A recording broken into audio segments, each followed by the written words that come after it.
Гади кышым бик популярлашты бүгүнкү күндө. Көп суроолор келди, газеттеде жазып чыгарганнар иде. Азыр татар эстрадасында гади кыштар турунда гана жырламыйлар, экзотик кыштар турунда да жырлыйлар деп. Юк, анын тәрҗемәсе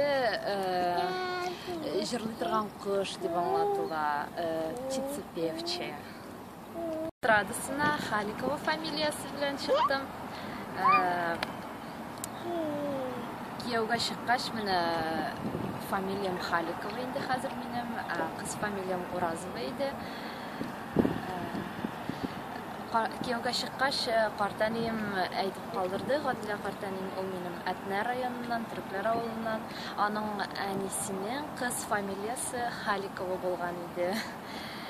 Менә ничектер туры килде, кияүгә чыктым, үземнең фамилия да Халикова булды. Шуңа күрә Халикова фамилиясын бик яратам.